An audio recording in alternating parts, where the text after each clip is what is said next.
Hello friends, মাই kitchen মাই ব্লগে সবাইকে আবারও একবার স্বাগত।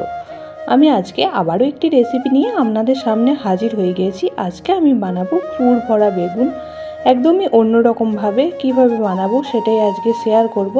তার জন্য দেখুন এইরকম সাইজের বেগুন নিয়ে নিয়েছি 7টা, আর বেগুনগুলো মাঝখান থেকে একটা করে কাট লাগিয়ে দিয়েছি। বেগুনগুলি এইভাবে কেটে নিলে বোঝাও যায় বেগুনের মধ্যে পোকা আছে কি নেই। এবার একটা মশলা তৈরি করে নেব। তার জন্য আমি এখানে কিছুটা পরিমাণ ধনেপাতা আগে থেকেই জলে ভিজিয়ে রেখে দিয়েছি, আর এখানে নিয়ে নিয়েছি 15 থেকে 20টা রসুন, এক টুকরো আদা কুচি, আর 8টা 10টা কাঁচা লঙ্কা কুচি করে নিয়েছি। একটা মিক্সিং জারের মধ্যে দিয়ে দিলাম, আর হাফ চামচ নুন দিয়ে একটা পেস্ট তৈরি করে নিয়েছি। আর দেখুন পেস্টটা একটা প্লেটের মধ্যে নিয়ে নিলাম। এই পেস্টটার মধ্যে দিয়ে দিচ্ছি 1 চামচ ধনিয়া পাউডার, আর খুব ভালোভাবে সমস্ত উপকরণ মিশিয়ে নেব। মশলাটা পেশার সময়তেই আমি পরিমাণ মতো লবণ দিয়ে দিয়েছিলাম, তার জন্য এখানে আমি আর লবণ ব্যবহার করছি না। আপনারা চাইলে মশলাটা পিষে নেওয়ার পরও এই পর্যায়ে লবণটা মিশিয়ে নিতে পারেন। একটা বেগুন নিয়ে নিলাম, আর এই মশলাটাই ভরে দেব একটা চামচের সাহায্যে বেগুনের ভেতরে। খুব ভালোভাবে আপনাদের সুবিধা মতন এই কাজটা হাত দিয়েও করে নিতে পারেন।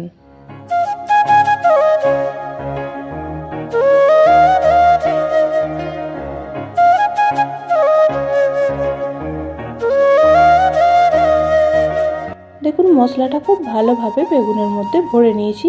একই রকমভাবে সমস্ত বেগুনগুলির মধ্যেই এই মশলাটা ভরে নেব।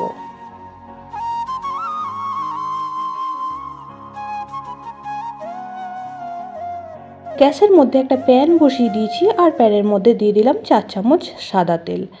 আর এই বেগুনগুলি ছাঁকা তেলে ভাজবো না, খুবই কম তেলে এই বেগুনগুলি ফ্রাই করে নেব।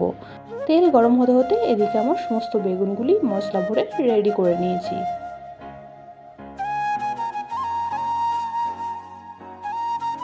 তেল গরম হয়ে গিয়েছে, এবার বেগুনগুলি দিয়ে দিলাম, আর খুব ভালোভাবে ফ্রাই করে নেব।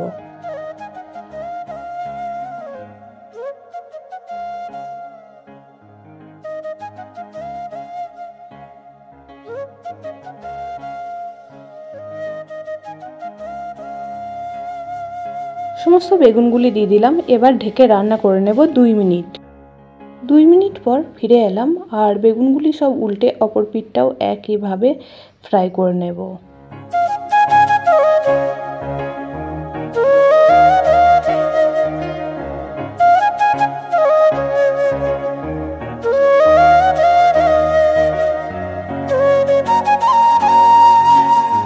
আবারও 2 মিনিটের জন্য ঢেকে দেব। আবারও ফিরে এলাম 2 মিনিট পর।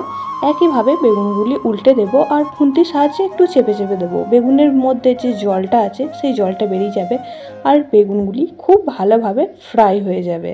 আর এই বেগুনগুলি এইভাবেই 2 পিঠ খুব ভালোভাবে ফ্রাই করে নিতে হবে। আর গরম গরম ডাল ভাতের সঙ্গে সত্যি অসাধারণ লাগে খেতে। আপনারাও একদিন বাড়িতে অবশ্যই ট্রাই করুন, আশা করি খুবই ভালো লাগবে।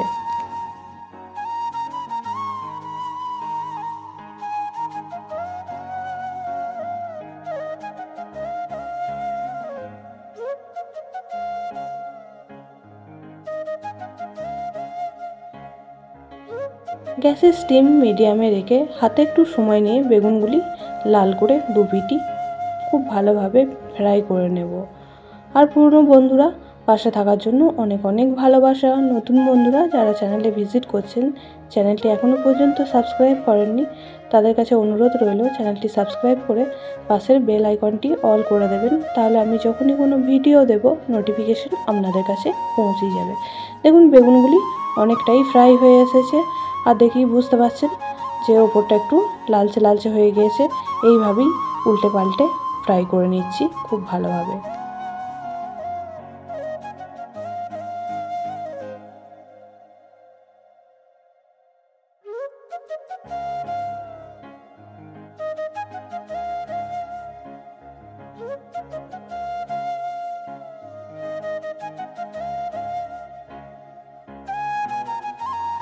বেগুনগুলি একদমই ফ্রাই করা হয়ে গিয়েছে, আর 2 পিঠই এইভাবে লাল করে ফ্রাই করে নিয়েছি। আজকের রেসিপি কেমন লাগলো অবশ্যই কমেন্ট বক্সে জানাবেন। আর বেশি ভালো লেগে থাকলে বন্ধু বান্ধবীদের সঙ্গে শেয়ার করে দেবেন। সবাই খুব ভালো থাকবেন, সুস্থ থাকবেন। আবারও দেখা হচ্ছে অন্য কোনো ব্লগ বা রেসিপির সাথে। ততক্ষণের জন্য সবাইকে টাটা।